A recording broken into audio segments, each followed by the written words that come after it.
Bueno, vamos a dar inicio a la sesión de hoy. Buenas tardes a todos y a todas. Es un gusto que se hayan conectado a esta última sesión de este primer ciclo del grupo. Y bueno, hoy vamos a ver una lectura sobre pandemia y emociones que Areli se propuso para exponernos. Entonces, la dinámica es la misma. Areli presenta y después abrimos la ronda de comentarios y preguntas. Presentar, hola a todos, el libro sobre salud emocional en tiempos de pandemia, reflexiones urgentes de Jorge L. Tizón, el capítulo 4 llamado El poder del miedo y sus burbujas. Bien, Jorge L. Tizón nació en 1946, actualmente tiene 75 años, es de Coruña, España, y es psiquiatra, psicólogo y neurólogo de profesión. Tiene estudios sobre las neurociencias emocionales, el psicoanálisis y la psicología social. Y su más reciente obra es titulada Salud emocional en tiempos de pandemia, que salió en este año. Bueno, el capítulo 4, titulado El poder del miedo y sus burbujas, nos habla del miedo como una emoción primigenia del Homo sapiens, principalmente del ser humano actual y de otras épocas históricas, en pandemias también. El miedo ha ejercido y formado parte del poder de otras epidemias y de en concreto, del COVID-19, y es por eso que este señor pues hizo un libro hablando sobre el miedo y todo lo que impulsó la pandemia en sí. El miedo también dice que es programado genéticamente en nuestro cuerpo y en nuestros órganos, pero pues principalmente en nuestra mente. El miedo como emoción primigenia, pues su función es la preparación del estado de alerta del individuo ante las amenazas que se puedan presentar en su entorno, ¿no? El miedo, como también nos dice, conforma parte del resto de emociones primarias y de un sistema emocional, o mejor dicho, un sistema PNEI, que es un sistema psiconeuroendocrino inmunitario y que genera un estado mental negativo, molesto al ser humano y que todos los seres vivos desean huir, fomentando tensión muscular, tensión mental y pone en estado de alerta al individuo, ¿no? Ante futuras amenazas. Esto generando pues una ansiedad persecutoria y al estrés que comúnmente se conoce actualmente. Dice también que los sujetos, al ser dominados por este sistema emocional del miedo, muestran una serie de reacciones, ya sea tristeza, protesta, desesperanza y desapego. A nivel conductual, pues gritan, lloran, sollozan y buscan protección. Un ejemplo de esto pues sería, pues últimamente fui a Plaza Antena, no sé si conozcan, y pues se apagó la luz y pues todos gritaron, todos como que buscaban como que refugio, se salieron de las tiendas y buscaban como que salir de ahí, y obviamente pues provocando un miedo colectivo, y muchos lloraron, incluso muchos como se alertaron a pesar de la incertidumbre, pensaron que iba a temblar y todo eso, ¿no? Y ese es a lo que Tizón llama pues sistema de alerta ante cualquier amenaza, ¿no? Y se llama el sistema de la separación pena, que también como que lo aborda en su texto, que es esta separación de los miedos, de las emociones principales y hacia las acciones que puedas llegar a tener. En otro apartado dice que el miedo y la cultura también se relacionan. El miedo, como ya se mencionó, es una emoción primigenia que puede ser expandida, ampliada y difundida, y que hace que exista en la cultura. Recupera a estudios de Sigmund Freud, el cual dice que tanto el miedo como las emociones son bases para la composición y la organización de las normas en la sociedad, que se conjuntan con las fuerzas del orden público, y en estas normas pues podemos ver infundadoras del miedo, que son las cárceles y ejércitos, el sistema educativo occidental, que se basa en un premio y un castigo, las religiones, en donde nos alientan a un miedo a un castigo igualmente, al infierno, por ejemplo, al sistema penitenciario que regula las conductas antisociales, el sistema penal, por ejemplo, de ir a la cárcel, como ya mencionó, y en la cultura general, ¿no? Sin embargo, también Tyson nos dice que la cultura en general está impregnada de este miedo, ¿no? Ya sea en géneros literarios, en géneros de cine, en películas, ¿no?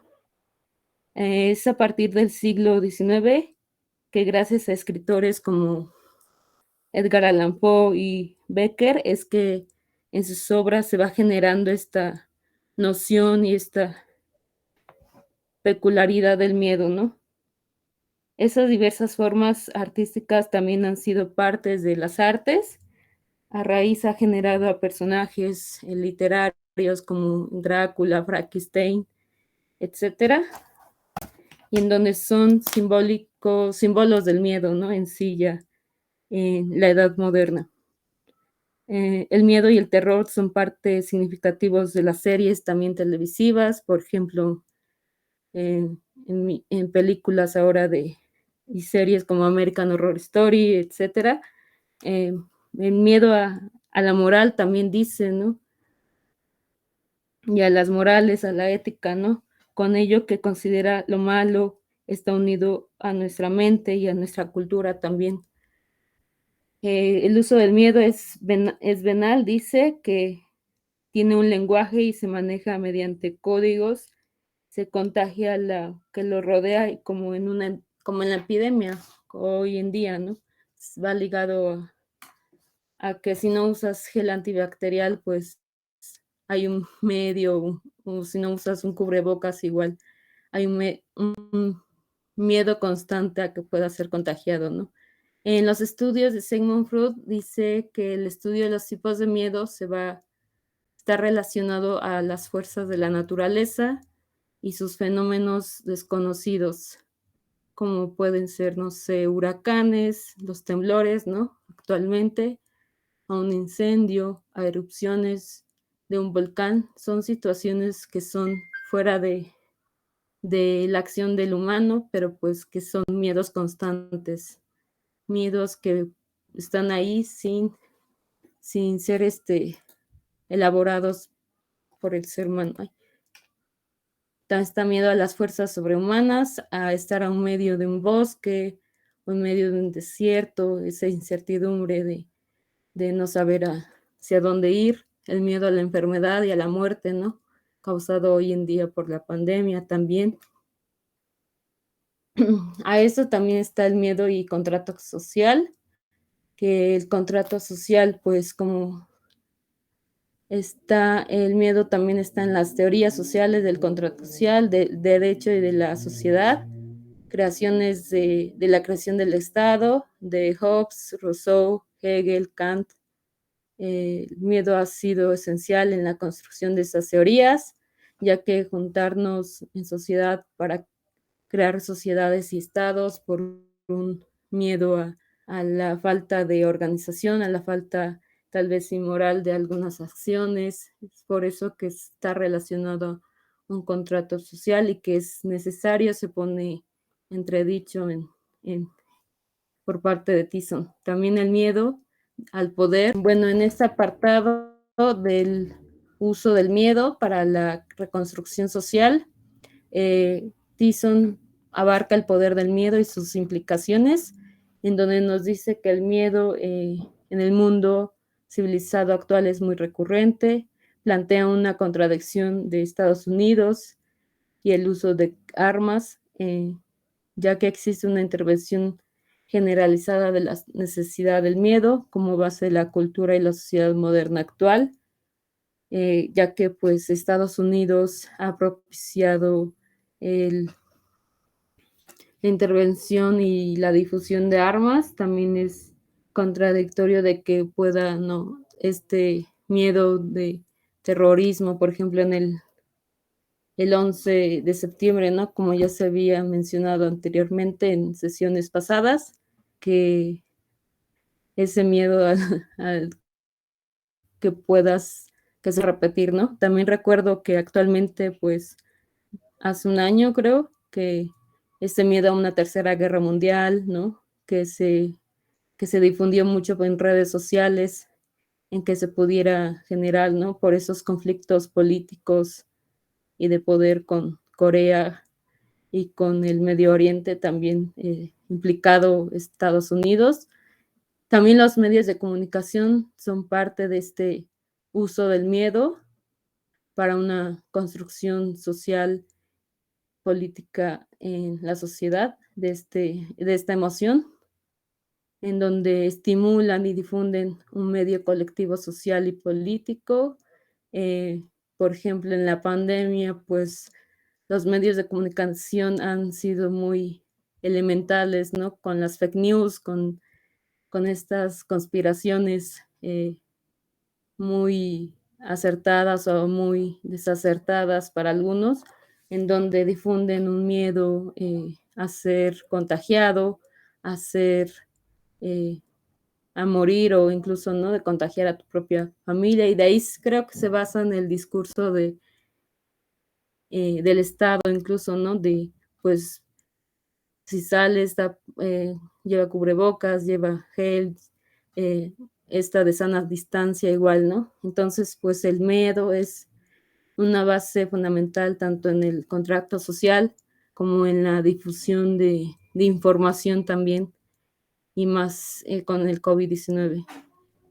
La pandemia del COVID juega un papel social democratizante, ya que fomenta las pulsaciones de apego, de solidaridad y del cuerpo social, ¿no? También pues te hace también pensar y repensar y reflexionar también las implicaciones sociales, políticas que han estado a raíz de la pandemia, ¿no? No sé, pensar que pues tienes una casa donde llegar, tienes un trabajo incluso que de ahí puedes tener o no para poder sustentarte y no salir, ¿no? Se ha dado mucho que muchas de las personas, pues por salir a trabajar, pues se han contagiado y llegaron a casa y contagiaron a más personas. Pues esto para la construcción de una forma más fructífera de los servicios sociales y una red social del bienestar y de los servicios de salud también es fundamental. Se creó esta idea de la reconstrucción social para combatir el virus del COVID-19, como en el discurso hegemónico se plantea esta idea de que hay que combatir al virus, es una guerra contra el virus, una guerra eh, sostenida por parte del Estado, por parte también de la cultura, incluso, ¿no? Es una nueva cultura hay que adaptar para combatirla, hay que tener responsabilidad social, hay que tener empatía también, ¿no? Se promovió mucho, ¿no?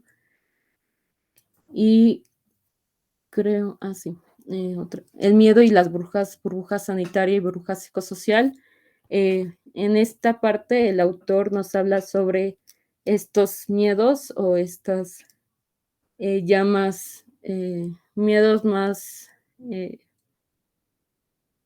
construidos a raíz de la pandemia, en donde pues están vinculados a una burbuja sanitaria y una burbuja psicosocial, ¿no? Miedo a ser infectado, a contagiarte, miedo a la muerte o al duelo por pérdida de seres queridos, y a una necesidad de dar explicaciones biomédicas, en donde pues la mayoría pues a veces no las toman en cuenta, a veces están muy, muy, muy cliché, se podría decir, muy dadas a un cliché que tal vez pues muchas personas no están de acuerdo con ciertas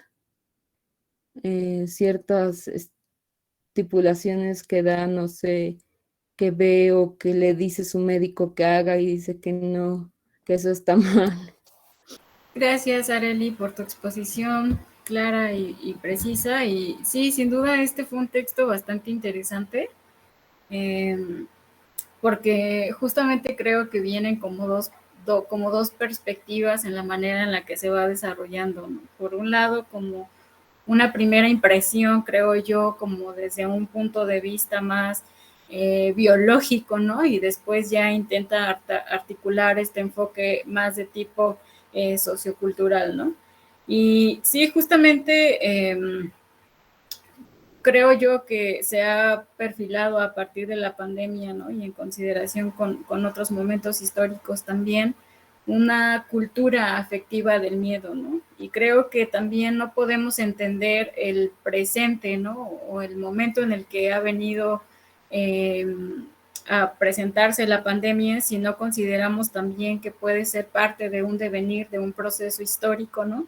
Que como ya han venido relatando diversos sociólogos, ¿no? Bauman, Ulrich Beck, Giddens, acerca justamente como de las consecuencias en términos de las relaciones sociales humanas que puede tener estos nuevos modelos de organización económica, el aumento demográfico, ¿no? Y que justamente creo yo que este virus, esta pandemia puede ser reflejo de esto, ¿no? Y creo que también ha venido a acentuar justamente cómo esta organización presenta niveles de vulnerabilidad totalmente nunca antes vistos, ¿no? No sé, el aumento de las diferencias sociales, también, pues generar relaciones de desconfianza hacia ese otro que nos puede contagiar y pues obviamente que se ve implicada nuestra movilidad, nos restringe, ¿no? Ciertas libertades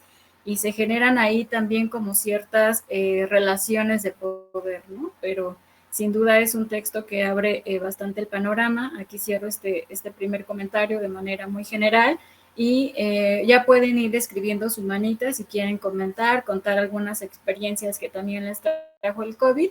Y primero le daría la palabra a Zipacli. Adelante. Igual, ¿no? Buenas noches a todos y en principio igual, ¿no? Agradecer a Areli que con anticipación de casi 3 semanas, ¿no? O dos, me parece, ¿no? Propuso ella a cerrar esta última presentación, ¿no? De nuestro seminario y que bueno, sí, en realidad sí era complejo el texto, ¿no? La verdad, cuando lo inicié a leer, sí sentí, ¿no? Como mucha eh, como muy pesada la parte neurocientífica, ¿no? Bioquímica, de la cual están hechas las emociones y cómo, ¿no? Estas empezaron a tener un desarrollo, ¿no? A partir de los homínidos y todas estas explicaciones biológicas, ¿no? Alrededor de las emociones. Y sí, en efecto, ¿no? También me costó como trabajo, ¿no? Captarlas. Porque pues en sí no habíamos tenido, ¿no? Como otra lectura, ¿no? Desde la perspectiva neurocientífica. Y bueno, ya que, ¿no? Este texto está como enmarcado en esta línea epistémica, a mí sí, ¿no? Me parece como importante señalar una crítica, ¿no? Desde la posición de las ciencias sociales o desde la sociología o de lo que hemos venido viendo, ¿no? Con mayor recurrencia, ¿no? Las lecturas como de tipo social. Y es que afortunadamente, por ejemplo, leímos el texto de Sara Ahmed, ¿no? Y particularmente, ¿no? El capítulo relacionado con el miedo. Y desde ahí vimos, ¿no? Una perspectiva totalmente otra con respecto a la que nos planteó Jorge Eletizón, que qué bueno que Areli también nos mostró parte del currículum, porque yo no sabía, no lo busqué, ¿no? Ahí una tacha para mí, no busqué cuál era su profesión y ahora que la veo, ¿no? Me doy cuenta que es neurólogo, ¿no? Entonces, ¿Qué cuestión, ¿no? Me dejó a mí como pensando en este contraste con lo que hemos visto y con lo de Sara Ahmed? Es que, si ustedes recuerdan, ¿no? En esa lectura Sara Ahmed decía, eh, se ha dado, ¿no? Por explicación universal el hecho de que el miedo es una propiedad interna o intrínseca a nuestra constitución como Homo sapiens, ¿no? Y ella, ¿no? Nos pone el ejemplo desde la fenomenología con el caso del oso y la niña. Y nos dice, así la pregunta, ¿no? Tajante y directa. ¿En dónde está el miedo? ¿El miedo lo tiene el oso? ¿El miedo lo tiene la niña? ¿O más bien es la trama de significado que le han incorporado a la niña otras experiencias de su comunidad a la que ella pertenece y que ello deriva en que ella sienta miedo? Porque por ahí está el análisis fenomenológico, porque quizás si ese mismo oso se enfrenta a otra niña con otra serie de condicionantes contextuales, biográficas e históricas, quizás no sienta miedo, quizás simplemente no, se interese en otro tipo, es decir, tendremos otro desenlace totalmente, ¿no? De la interacción entre el oso y la niña, ¿no? O las niñas.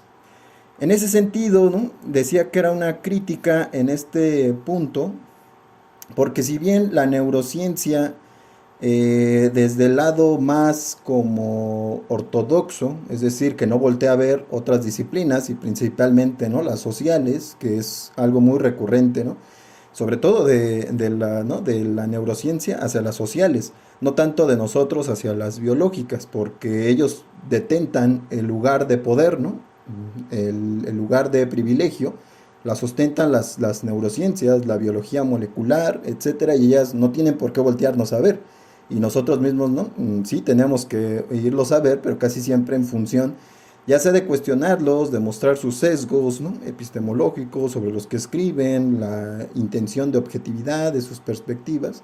Y en ese sentido, creo que la neurociencia sí identifica el mecanismo intrínseco, ¿no? Que compartimos como especie, pero de ahí a que logre explicar, por ejemplo, la diversidad de formas como las sociedades signifiquen el miedo, yo no lo creo. ¿Por qué? Porque, por ejemplo, cómo la neurociencia por sí sola puede explicarnos el hecho de que los niños deben de tener menos miedo que las niñas. O por ejemplo, cómo la neurociencia nos puede explicar por qué las mujeres sienten más miedo al salir a las calles que los hombres. Desde el punto de vista, ¿no? Meramente neurocientífico, queda a deber. En ese sentido, ¿no? Me parece que estas perspectivas, cuando se abocan, y hablando de Jorge Tizón, porque sí hay, ¿no? Otros autores, quizás aquí los podamos citar, que hacen un intento de construir puentes, ¿no? Entre las neurociencias y las ciencias sociales, pero en este caso me parece que se ahorra el análisis de las emociones, tomando en consideración sus aspectos históricos, políticos, culturales y económicos, ¿no? Y de ahí, ¿no? Me parece que en relación al COVID, sí creo que queda de ver, ¿no? El texto de Jorge Tizón, porque a mí no me termina de explicar qué sociedad, ¿no? No es lo mismo por ejemplo, ¿no? No es lo mismo la llegada del COVID, y hoy lo vemos, ¿no? En los países de tercer mundo que en los de primer mundo. Y entonces el texto de Jorge Tizón no nos logra, ¿no? Muy bien aclarar qué tipo de estructuras sociales promueven el miedo y qué tipo de estructuras sociales, ¿no? Promueven más una ¿no? intención de mantener la calma en su población, de surtirles, ¿no? Los medicamentos o las vacunas, en este caso, para que puedan disminuir la ansiedad, ¿no? Con respecto a quedar contagiados, etcétera. Entonces, por ahí es como mi primer comentario, ¿no? Esta crítica que yo considero, ¿no? Que debemos observar, o que a mí me gusta, ¿no? Así como que señalar, ¿no? Eso es lo que quería mencionar, ¿no? Gracias. Gracias, Ipacli. Sí, sí, fue un texto que a mí me hubiera gustado más como el de los que hemos venido leyendo, ¿no? Como más que reflejara a lo mejor como las consecuencias sociales en términos del miedo, en algún lado, ¿no? En dónde afecta, ¿no?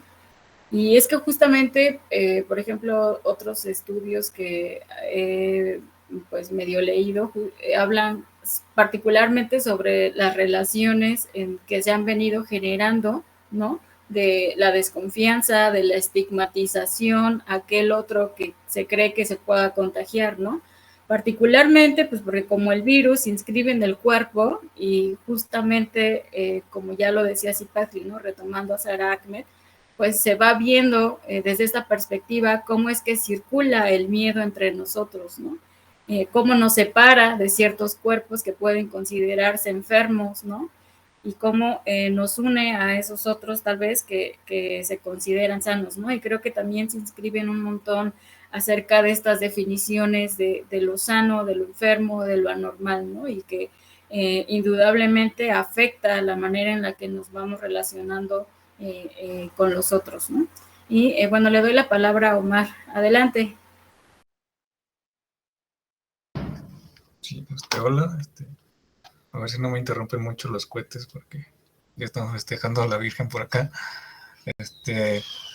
Pues bueno, igual lo que me causa siempre confusión de leer otras disciplinas, pues igual pues este lenguaje médico, pues no lo manejo yo tampoco, aunque sé que, pues desde la perspectiva interdisciplinaria hay que admitir que pues este autor nos habla de, pues sí, de procesos concretos, ¿no? Que pasan en nuestro organismo ante el miedo.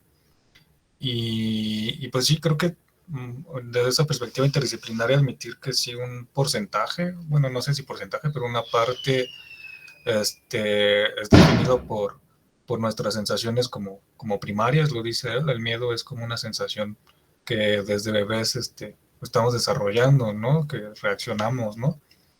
Aunque pues sí coincido con Zipatli de que pues otra parte igual grande en la explicación pues tendría que ser pues cómo nos hemos ido insertando en un contexto, ¿no? Bueno, en este caso, en el de pandemia, pues creo que sí es generalizable el argumento de que pues en algún momento, pues bueno, al menos eh, las personas que estamos más o menos conscientes de eso, pues llegamos a tener ese temor, ¿no? Ese miedo al contagio. Y bueno, también ahorita en la especialidad que hicimos un estudio empírico sobre los niños, también está curioso cómo hubo efectos como un poco más plurales en los niños, ¿no? Algunos sentían frustración, y lo curioso de los niños es que como que no tienen algunos no tienen tan desarrollado un lenguaje para expresar sus temores, ¿no? Ante la pandemia.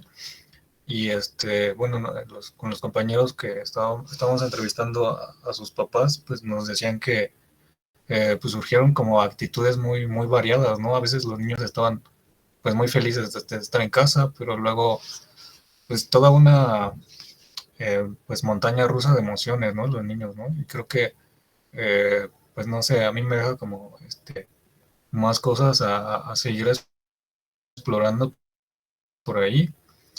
Y bueno, otra cosa que quería comentar es que pues también hubiera sido, está como para complementar tal vez el argumento del miedo en la pandemia, que pues de hecho el tema del COVID es el tema que he agarrado para hacer tesina en la especialidad. Pues hay muchos fenómenos asociados, ¿no? También es como familias se separaron o que parejas entraron en conflicto por el COVID, sí se generó una estadística ahí pues de que al estar afectada la dinámica de convivencia social, en confinamiento pues surgieron otras problemáticas, pues la violencia de género también se ha señalado como algo que se agudizó en la pandemia y pues creo que sí hay justificación suficiente para decir que pues el miedo al virus tiene mucha dimensión social, ¿no? Y que se pluralizó bastante, ¿no? No es como, no se podría reducir al virus nada más que como la fuente del miedo, ¿no? Y bueno, tengo otros comentarios, pero me los reservo un poquito después. Vale, adelante, Areli. Hola, sí, pues como vieron, igual me costó un poco de trabajo como que rescatar del texto esta parte social, le tuve como que rascar mucho a ver como que congeniaba con los conocimientos de sociales y pues lo propuse precisamente porque pues ya había leído como que algunos articulitos de él, pero más sobre la psicología social, más que de neurocientíficos o algo así, más de sobre la psicología social. Igual hay algunas cuestiones, igual, pero igual se me hizo un poco complicado al principio por esta parte muy biologicista, cientificista tal vez de evocar a la emoción del miedo, ¿no? Entonces, pues igual, con, estoy de acuerdo con ustedes de que igual, que en partes igual sentía como que no me explicaba del todo la parte, cómo se desarrolla el miedo en la pandemia. Así que, pues bueno, igual tiene sus grandes implicaciones sociales y científicas también, ¿no? Pero bueno, no sé, hasta ahí. Gracias, Areli. Adelante, Marisol. Buenas noches a todos. Pues bueno, igual que todos, bueno, que mis compañeros también, cuando lo empecé a leer, pues sí me di cuenta como que se enfocaba a otro tipo de temas. Eh, bueno, antes también agradecer a la compañera por cerrar eh, la, pues el ciclo de, de ese tiempo. La verdad es que ya entré un poquito tarde y pues sí me perdí de muchas otras exposiciones, pero bueno, espero continuar con ustedes la próxima sesión, si me lo permiten. Y bueno, de referente al texto, también empecé a leerlo y sí me di cuenta como que era un poco más dedicado como, un poco como al aspecto como medicinal. Este, y bueno, también me surgió la duda por conocer un poco más al autor y bueno, lo busqué y vi algunos videos suyos y sí me cuenta como que era un poco más enfocado hacia la psicología y, y pues sí, también yo también me quedé así como que también como que no, como que no, bueno, en el caso de los autores que hemos leído, como que sí, socialmente, como que sí, no te termina de explicar un poco bien. Y bueno, en lo personal, pues sí, en relación a la pandemia, pues también me he dado cuenta que sí ha habido muchos cambios. A mí en lo personal, pues también sufrí una pérdida por la pandemia y eso también me desencadenó pues un miedo, ¿no? Y leyendo el texto que estábamos leyendo, la verdad es que sí me sentí, en un momento de la situación sí me sentí un poco paralizada y eso me desencadenó pues más miedo, ¿no? Ya me he ido recuperando, pero en su momento, incluso también traté de buscar como ayuda psicológica y también fue una por las razones por las que encontré también la sociología. Y bueno, la verdad me ha gustado muchísimo este tema de la sociología, pero también me he dado cuenta en mi entorno familiar, pues también ha habido personas que también han perdido sus empleos y pues generalmente me doy cuenta que las personas que están en contacto con el consumidor final, como que les llega un poco más a afectar, ¿no? Incluso también comercios que pues llevan el producto al consumidor final, también veo que son los más afectados, también en el caso de las pymes, también veo que pues son las más afectadas porque pues no tienen como que una estructura financiera mucho más sólida que las empresas grandes, ¿no? Y también si tomamos en cuenta que la mayoría de o bueno, del país, pues está integrada o le da empleo a través de una pyme o una mediana empresa. Entonces, pues sí, obviamente en el aspecto pues económico, yo sí me he visto un poco afectada con mis familiares. Afortunadamente en lo personal, pues sí he tenido trabajo desde que inició la pandemia, pero pero pues sí, en lo económico también ha habido pues muchos cambios. Y bueno, ese sería mi comentario hasta ahorita. Gracias. Gracias, Marisol. Sí, yo creo que definitivamente de algún modo u otro a todos nos pegó la pandemia y claro que tuvo repercusiones, pues de alguna manera lo somatizamos, ¿no? Yo me acuerdo, por ejemplo, al principio, y no sé si a ustedes les pasó, pero me dio mucho insomnio. Yo no podía dormir, no sé si de que todo el tiempo estaba en mi casa, ya el tiempo no percibía ya ni en qué momento era día, tarde y noche, ¿no? No podía dormir. Este, también me entró así como mucha ansiedad y particularmente porque pues algunos vecinos se contagiaron y pues era como el inicio de no sabíamos bien a ciencia cierta, ¿no? Si qué tan maligno podía ser, ¿no? Entonces sí fue como un pánico de, ay, no te acerques con el vecino o que el vecino no salga, ¿no? Porque qué tal que nos pueda contagiar. Entonces sí fue eso y por otro lado lo que dices acerca del trabajo, particularmente los que se dedicaban al comercio, también tenía conocidas que sí les afectó un montón porque ellas vendían comida en la calle. Entonces, uy, no, se tuvieron que prácticamente dejar de vender un tiempo porque pues no tenían nada de ventas, ¿no? Pensaban que la comida podía estar infectada o la propia señora que salía a vender pues le daba miedo que sus clientes la pudieran infectar, ¿no? Y eso indudablemente pues tuvo repercusiones económicas. Y justamente desde este lado del trabajo, apenas leía un artículo sobre procesos de culpa, que es una emoción que a mí en particular me interesa mucho estudiar, y estaba relacionada con la experiencia de médicos en Estados Unidos, ¿no? Como la otra cara de los que se llaman como héroes, ¿no? Dentro de este fenómeno de salvar vidas, ¿no? Y justamente ahí se relataba este proceso de culpabilización, en donde este relato, a partir de considerarlos así como héroes, invisibilizaba un montón de cuestiones estructurales que tenían que ver con la precarización del trabajo en términos de este grupo de médicos, ¿no? No sé cómo llamarlo, estructuras en los hospitales que estaban poco adecuadas para este momento, ¿no? Entonces ahí se iba como vislumbrando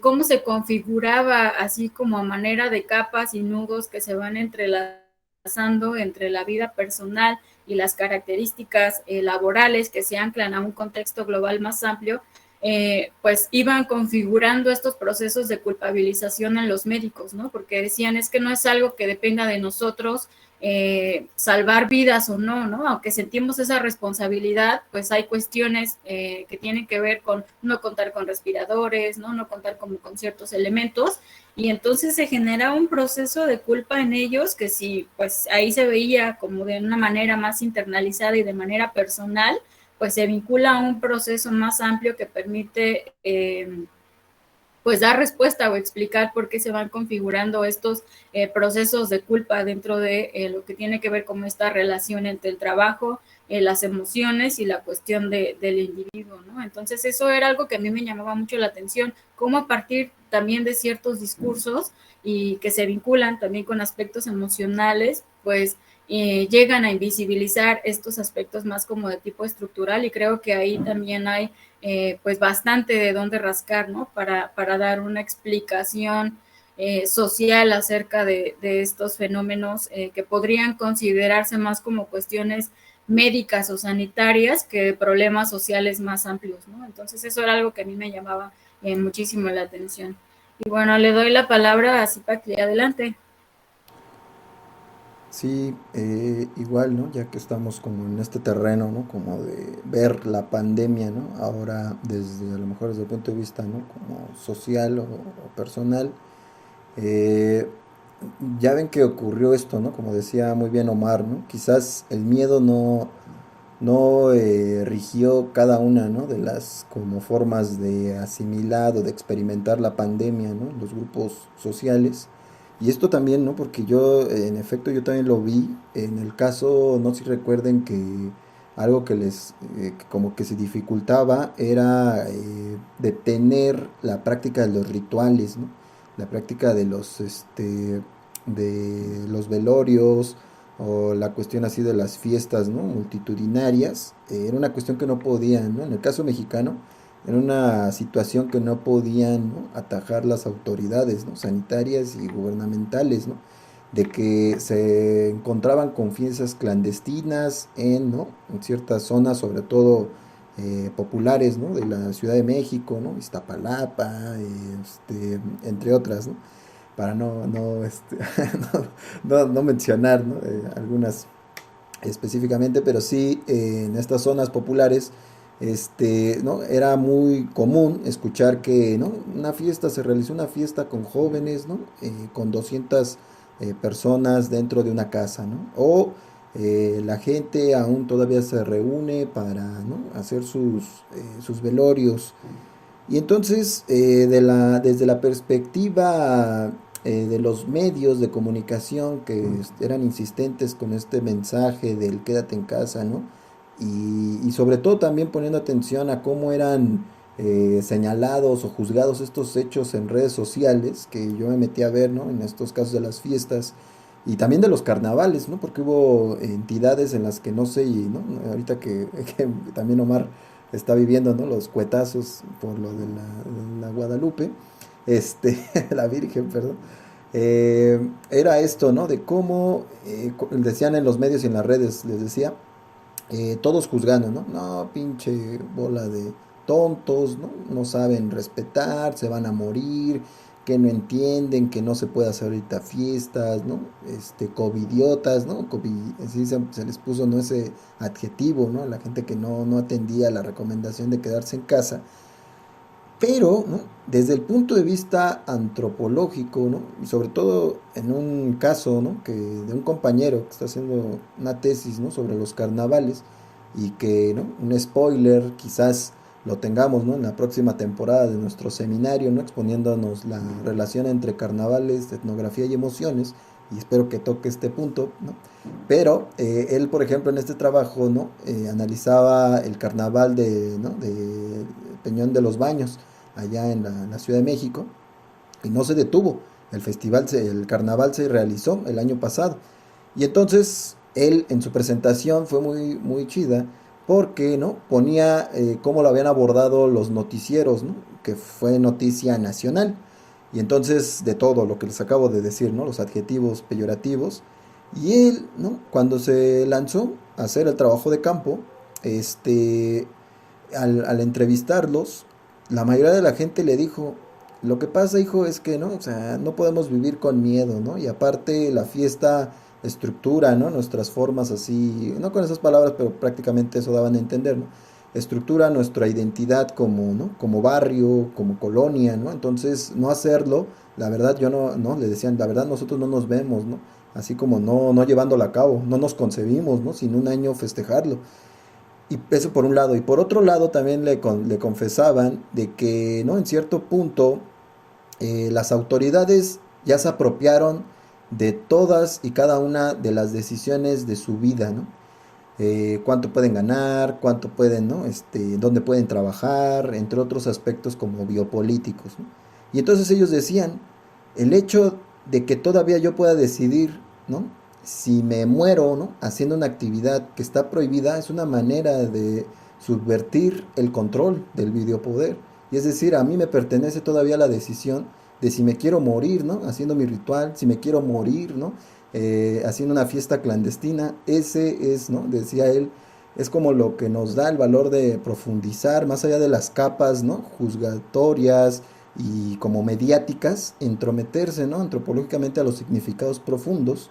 Le reveló esa parte de que la gente, ¿no?, todavía siente un ápice de libertad sobre su propia muerte, ¿no? Y eso es muy interesante, ¿no? Entonces eso es lo que quería añadir, ¿no? Que también, ¿no?, que un poco como criticando otra vez al autor, quizás el miedo no fue la única emoción, ¿no?, como que quedó, ¿no?, como referente para cada una de las situaciones o de los grupos sociales, ¿no? Eso era lo que quería añadir. Gracias.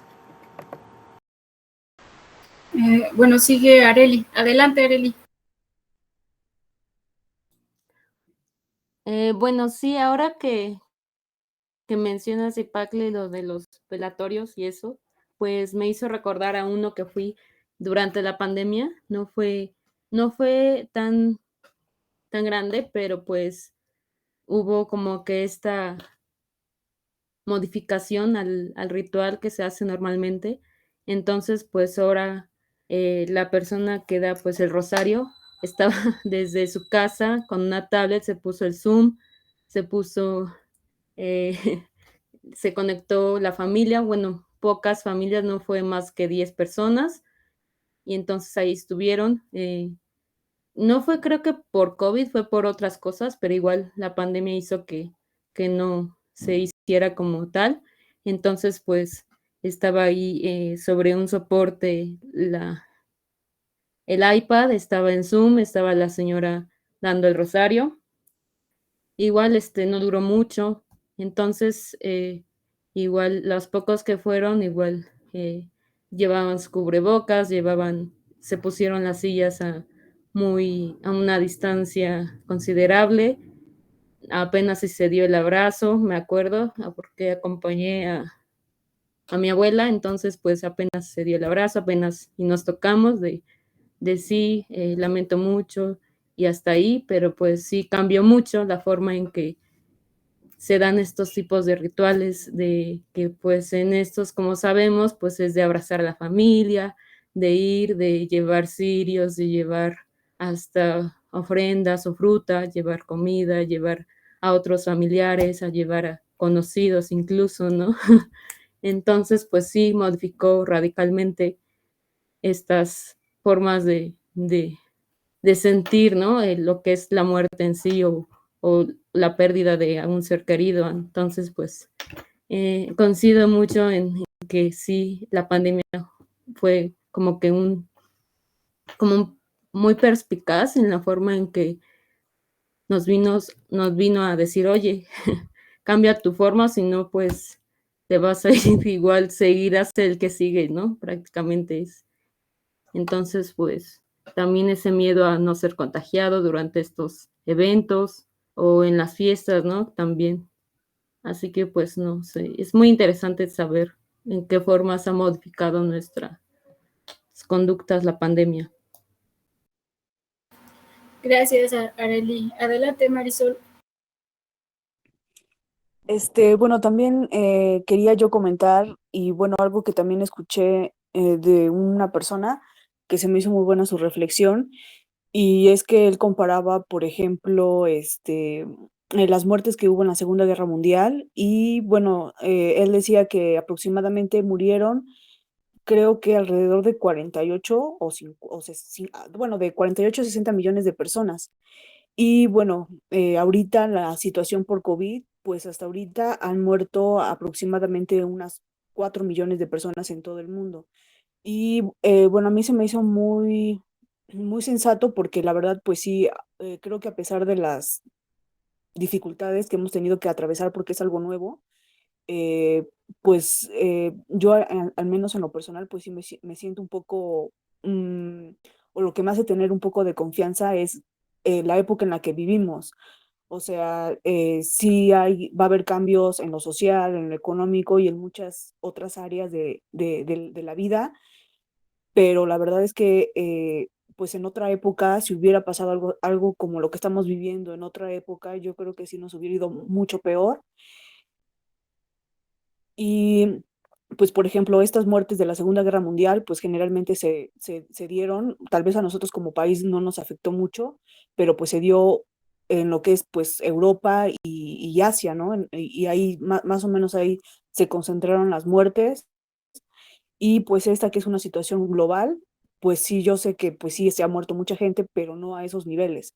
Entonces, en ese sentido, la verdad, pues sí, tal vez el inconveniente es aquí que pues los problemas que tal vez enfrentemos en un futuro, pues van a ser de manera mundial, ¿no? O sea, ya no van a ser, por ejemplo, una guerra con un país o con otro país, sino un poco de manera, pues más general.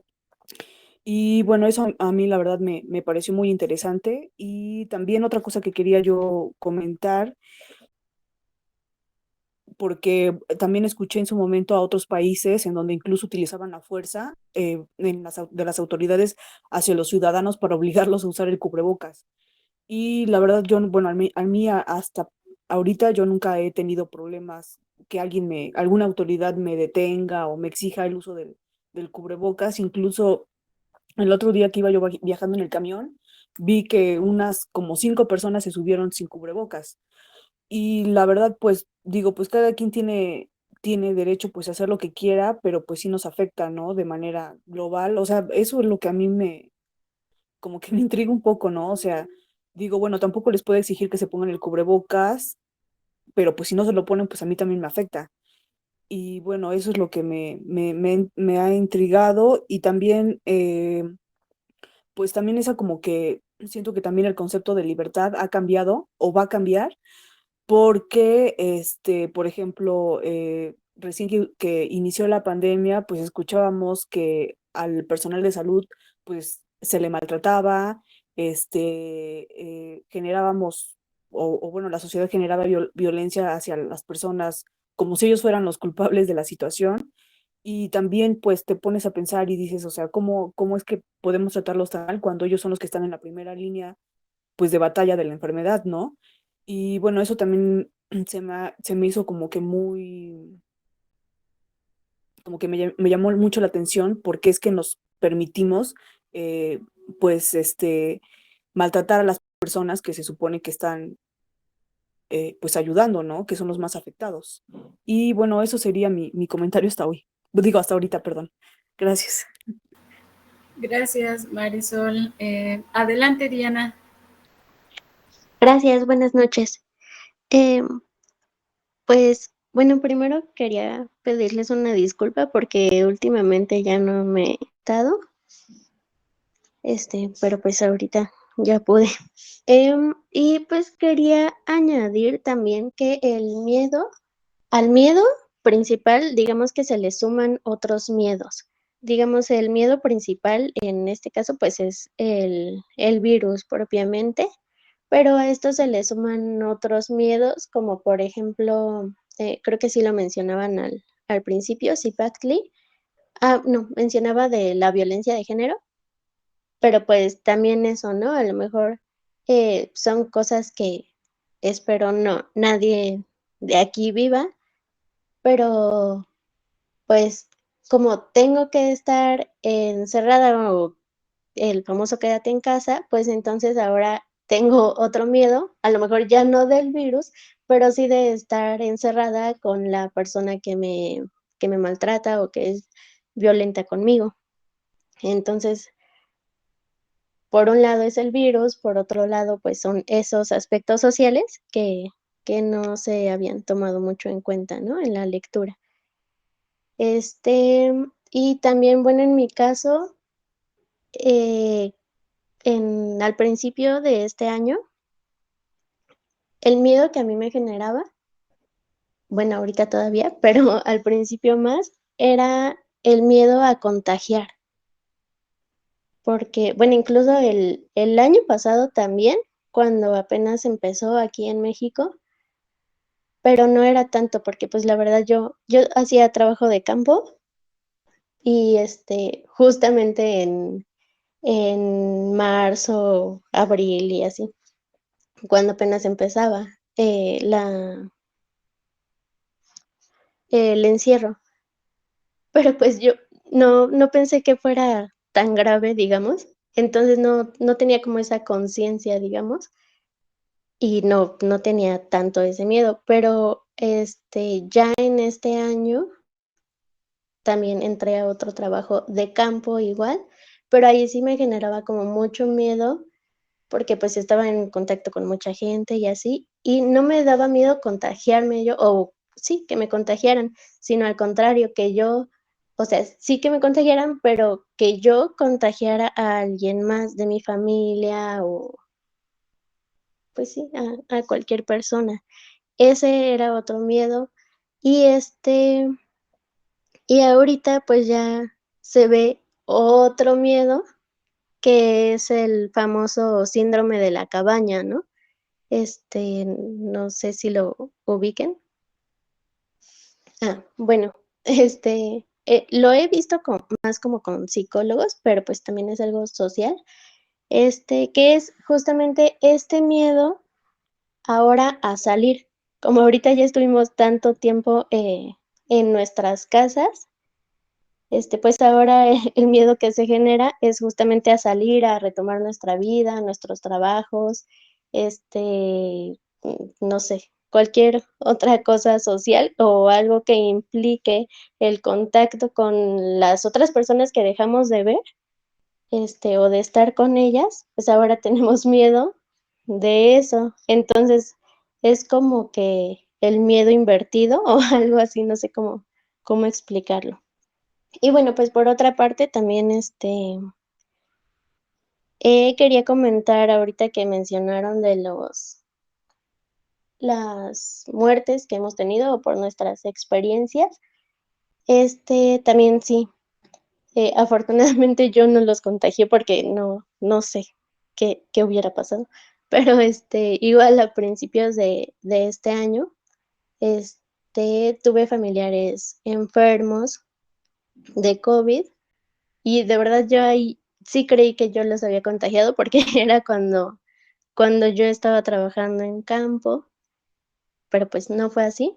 Pero, pues sí fallecieron dos familiares de 3 que se enfermaron. Y justamente me recordó mucho ahorita que mencionó, me parece que Arely, pues lo hicimos así, todo virtual también.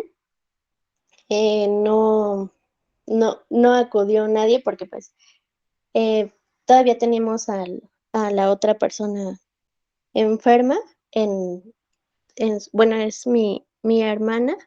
Estábamos en su departamento, nada más estaba ella, mi mamá y yo.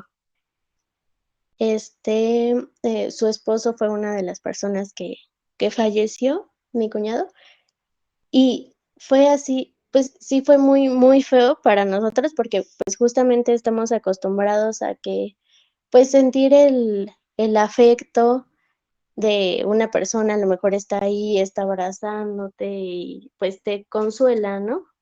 Entre comillas, digamos. Y la verdad es que no fue una experiencia muy fea porque pues no había nadie, todo lo hicimos virtual, sí hicimos los rosarios, pero pues cada quien en su casa, pero eso también fue una parte, digamos, como que sorprendente, porque habían veces que se conectaban a los rosarios muchas personas, o sea, y en realidad, así, si lo hubiéramos hecho en vivo, pues igual, muy probablemente no hubieran estado tantas personas, pero a lo mejor no tanto porque no quisieran, sino porque no podían, pero también esta dinámica ha sido como una apertura más grande, porque pues a lo mejor ya podemos estar en reuniones que pues de otra forma, si no hubiera sido por el virus, no hubiéramos tenido la oportunidad de poder expandirnos, ¿no? Así como lo estamos haciendo, como aquí en esta reunión también, ¿no? A lo mejor pues no, yo no me puedo trasladar a donde ustedes están, o no sé, yo estoy en un país, ustedes están en otro, y pues no tenía acceso a eso, ¿no? Entonces, pues también hay cosas positivas de esto. Y y pues sí, bueno, regresando al tema,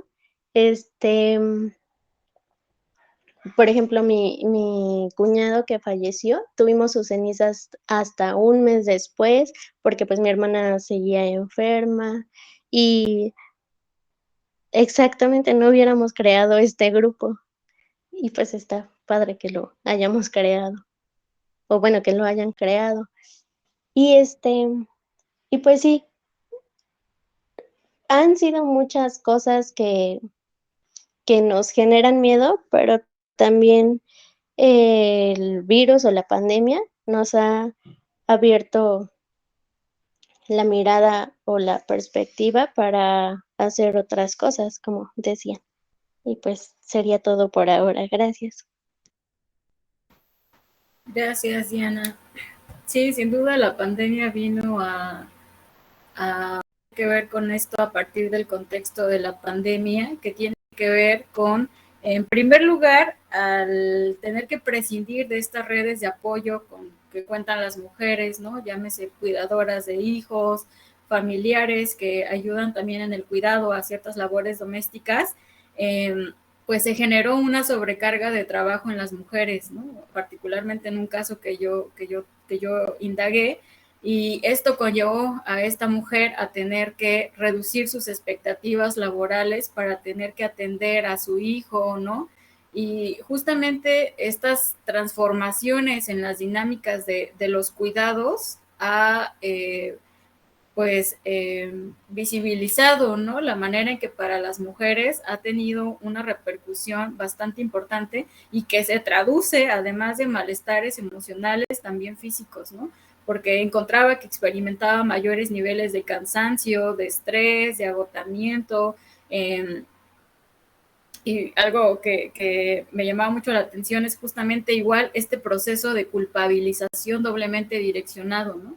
Que tiene que ver, por un lado, con cumplir las expectativas dentro de su ámbito profesional, y por el otro lado, lo que tiene que ver con lo que tradicionalmente se considera el deber ser de la mujer, ¿no? Entonces es algo que también ha incentivado bastantes investigaciones, ¿no? Dentro de los estudios de género acerca de cómo ha impactado la pandemia la vida privada y pública de las mujeres, ¿no? Lo veía, o no sé si recuerdan también el caso de esta maestra que se hizo muy viral, que estaba dando clases y su pareja la golpeó, ¿no? Entonces creo que ese tipo es parte de lo positivo, como dices, ¿no? De tener pruebas, ¿no? De poder denunciar, de hacer más pública esta violencia que pueden llegar a sufrir las mujeres, ¿no? A partir de este contexto pandémico, no precisamente, pero creo que se vino a agudizar todavía más, ¿no? El hecho de tener que compartir espacios, una lucha ahora dentro de la casa, ¿no?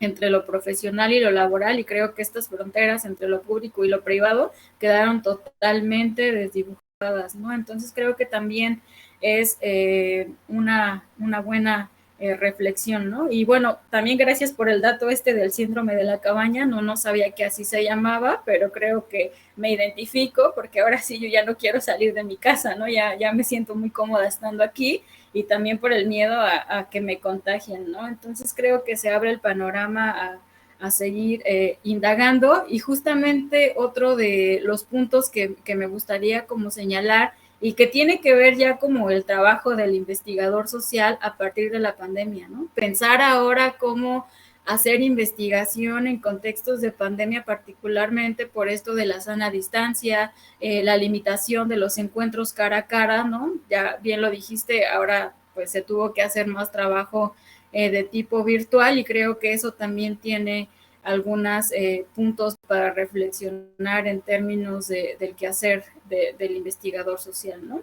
Y bueno, ahora le daré la palabra a Omar. Adelante. Sí, también, bueno, que comentara era que hay como dos datos que apenas como que estaba reflexionando sobre ellos.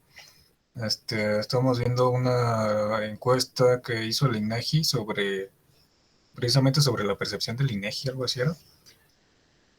Pero en una sección de estas preguntas era sobre la confianza en instituciones y así abstractamente en el futuro. O sea, había una pregunta sobre, pues sí, tomando en cuenta el tema del coronavirus, y creo que esa encuesta arrojó que pues la muestra que se estudió consideraban que pues 2020 y 2021 pues les había ido mal, pero tenían como más esperanzas en el año siguiente, ¿no? Que pues quién sabe qué pase, pero según ahí demostraban estadísticamente que la gente espera pues algo mejor, ¿no? Del siguiente año, ¿no?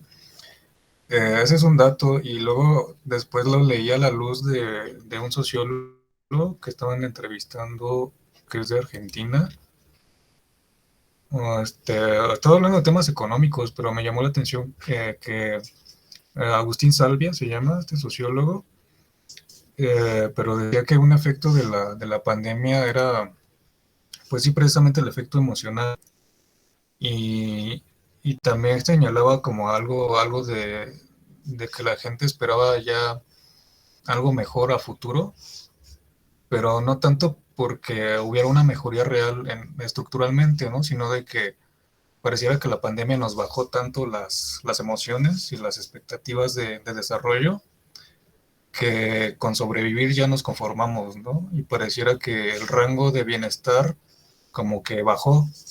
O sea, y como que, bueno, relacionan también esto del INEGI, me dio por pensar qué tanto pues de nuestras expectativas, al menos económicas, pues bueno, si realmente sigue siendo incierto, ¿no? O sea, a pesar de que, pues de que la gente, las personas piensen que va a haber algo positivo, pero este sociólogo explicaba que sobre todo entre las clases bajas, que se han hecho encuestas, estudios, pues lograron percibir que después de la pandemia logran percibir ahora que pues su situación pues ya no es tan mala, ¿no? Que con sobrevivir basta, ¿no? Y esto para este sociólogo pues ponía un punto como crítico, ¿no? Porque decía,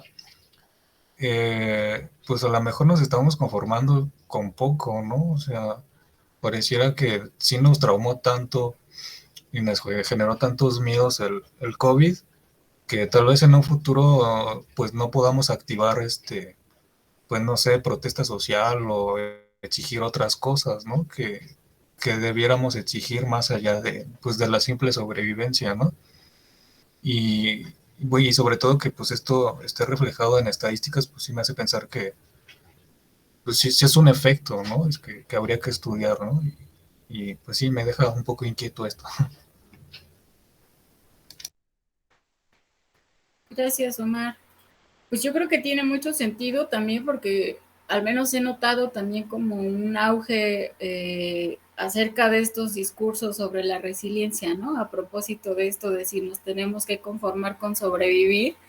Eh, Incluso en muchos spots, ¿no? De la televisión, hay que ser resiliente, activa tu resiliencia, ¿no? Pero es resiliencia en el sentido de adaptarse a estos contextos de cambio, de incertidumbre, ¿no? Pero un poco reducido o dejando de lado este sentido de agencia, ¿no? De hacer un cambio real de estas condiciones, ¿no? Entonces creo que esto también cobra importancia, ¿no? ¿Por qué ahora estos discursos de la resiliencia, de la adaptación, de la automotivación, ¿no?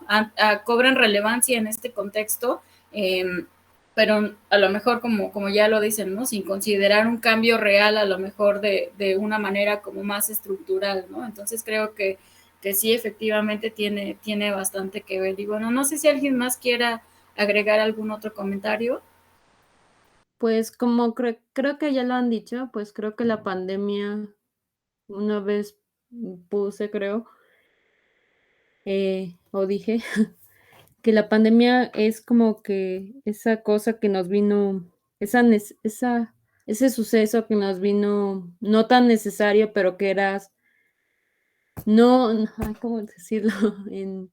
Que no necesitábamos, pero que era necesario, precisamente para, pues, ser conciencia o descatar todo esto de las indiferencias, de las desigualdades, ¿no? O sea, si no fuera por la pandemia, pues seguiríamos, pues no sé, tal vez sin creer en las vacunas, tal vez, ¿no? Hay mucha gente que todavía cree en eso o se sintoniza sobre esas ideas, entonces, pues creo que la pandemia hizo como que ese despertar, una venda de los ojos de sobre la sociedad en la que estamos planteados, ¿no? Una sociedad en donde pues las desigualdades están a flor de piel cada día más por esto del capitalismo, la modernidad, etcétera, y que pues, como bien decía Orrisby, que si podíamos tener